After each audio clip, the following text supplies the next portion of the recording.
So hello, could you just quickly introduce yourself for the camera? So starting here. Okay, I'm David Pritchard, Head of Measurement and Evaluation at New Philanthropy Capital. And we have Nikki Crane, freelance arts consultant in criminal justice. Great.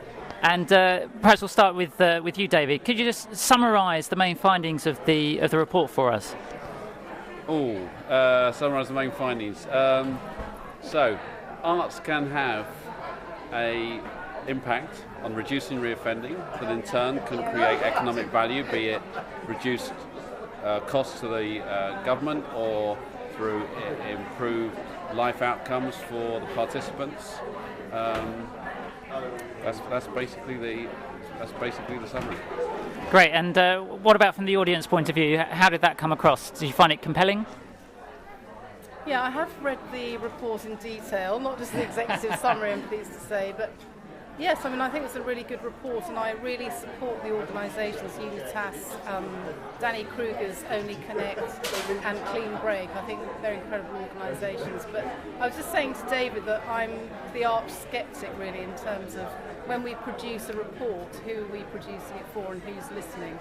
So I was just making the argument to David that I don't believe we have a culture of believing in what the arts can do in this country per se. So I think when we're trying to make the argument for the arts' impact in criminal justice, we're facing an absolute mountain in front of us.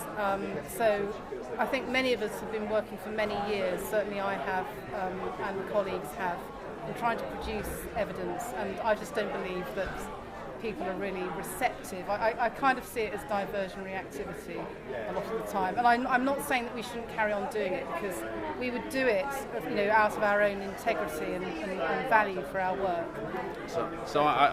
So two things. One is I think you need to take the long view. I think you may have a bit of a short-term time horizon. You may think 10 years is a long time. I've been around a long time. Far too long. And what was the other point? The second one is. Well, no, I'm just a bit more optimistic about change and the use of evidence. I think it can be influential over the long term, as often take time for people to change.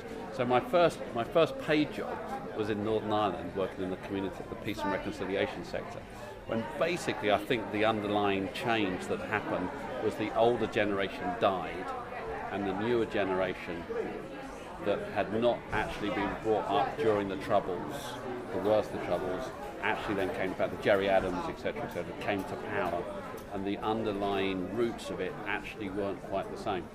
And I think you sort of got to take that sort of same view here, that over time, building a case will make a difference. Secondly, the other thing is I think you need to make the case well. What is it that arts do?